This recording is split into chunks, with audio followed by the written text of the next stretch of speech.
Sabe aqueles termos teológicos que a gente ouve sempre, mas que às vezes dá um nó na cabeça? Regeneração, conversão, o que vem primeiro, como uma coisa leva à outra? Pois bem, hoje a gente vai desvendar esse processo. Vamos mergulhar fundo para entender como um ato divino que ninguém vê se transforma numa mudança de vida que todo mundo pode perceber. Para começar, olhem só essa frase do Evangelho de João. Ela é a ignição de tudo. A palavra-chave aqui é convencerá. Pensem bem, antes de qualquer decisão que a gente possa tomar, existe uma ação divina que prepara o terreno. É o Espírito Santo que chega primeiro, que inicia a conversa, que faz a gente parar e pensar. O ponto de partida de verdade para tudo que vem depois é este. Então, o nosso roteiro de hoje é esse aqui. Vamos começar com essa ação inicial do Espírito Santo. Depois a gente entende o milagre da regeneração, vê como isso tudo desemboca na conversão, com seus dois lados, e por fim, como isso se torna uma jornada contínua. Beleza? Vamos mergulhar no nosso primeiro tópico. E aqui, já preparem-se, porque a ideia central pode virar muita coisa de ponta cabeça. A gente costuma pensar que tudo começa com a nossa escolha, certo? Mas e se a jornada da salvação começar, na verdade, como iniciativa divina? E essa frase, apesar de curta, é o ponto-chave. Antes de qualquer decisão, antes de qualquer sentimento que a gente possa ter, algo acontece num nível muito mais profundo, um nível invisível. A conversão, que é a parte que a gente vê, é na verdade uma consequência, não o ponto de partida. A origem de tudo, a verdadeira faísca, é a regeneração. Vamos então para essa primeira ação divina. A regeneração não é só mais um passo na lista. Ela é apresentada como um milagre fundamental. É como a fundação de um prédio. Ninguém vê, mas é ela que sustenta toda a estrutura que vem por cima. Mas afinal, o que é regeneração?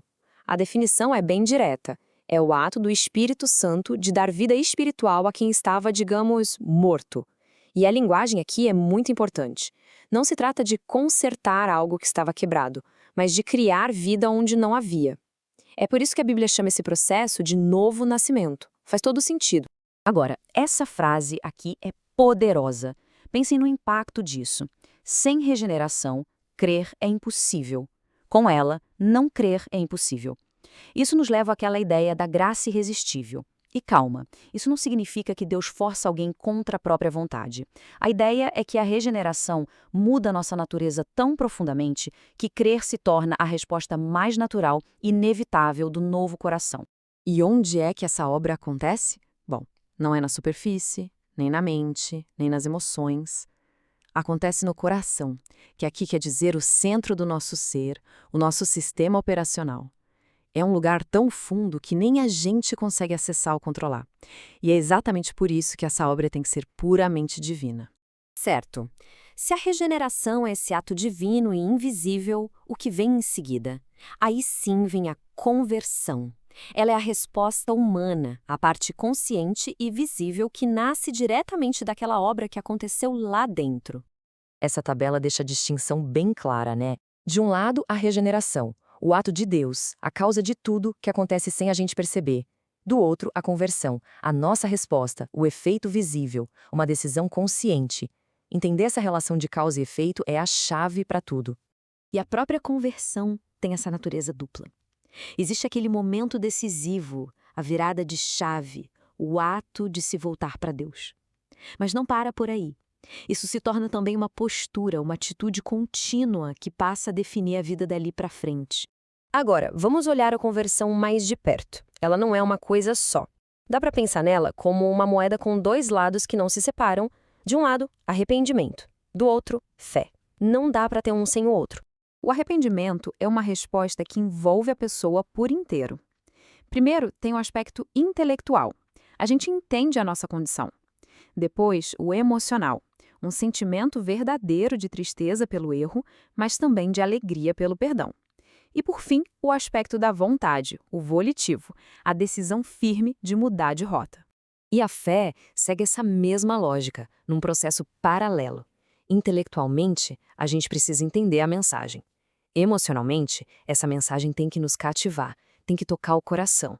E, finalmente, a vontade entra em ação com a decisão de confiar, de se entregar à pessoa de Cristo. E aqui a gente chega numa daquelas tensões teológicas que são fascinantes. Peraí, arrependimento e fé são um presente de Deus ou uma responsabilidade nossa? A resposta é sim, São as duas coisas. Pensem assim. Deus nos ordena a fazer exatamente aquilo que Ele, em sua graça, nos capacita a fazer. A ordem e a capacidade vêm da mesma fonte.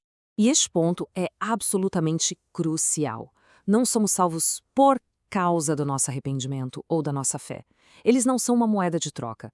Eles são os instrumentos, as mãos vazias que recebem o presente que Cristo conquistou. A causa da salvação é sempre e somente a obra de Cristo. Com esses conceitos bem estabelecidos, vamos pensar nas implicações a longo prazo, porque isso tudo não se resume a um único momento no tempo. Na verdade, é só o começo. Vejam como a jornada se desenrola. A regeneração é a centelha que dá a partida. A conversão é a primeira resposta visível, mas o processo não para aí. Entramos na santificação, que é o crescimento contínuo, e adivinhem, as ferramentas diárias que usamos são o arrependimento e a fé.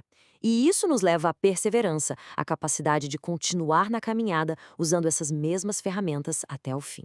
Ou seja, arrependimento e fé não são apenas a porta de entrada, são um caminho que a gente percorre. Então, para a gente amarrar tudo, a salvação começa com um ato invisível de Deus. A nossa resposta visível é a conversão, que é composta de arrependimento e fé e envolve todo o nosso ser. Esses dois são, ao mesmo tempo, um presente que recebemos e um dever que cumprimos. E o mais importante, isso não é o fim, mas o começo de uma caminhada para a vida toda. E terminamos com essa pergunta para a reflexão. Se a semente da vida espiritual é plantada por Deus antes mesmo que a gente possa responder, como isso redefine o que pensamos sobre a fé? Talvez ela seja menos uma conquista humana e muito mais o eco de um chamado divino? Uma questão para se pensar.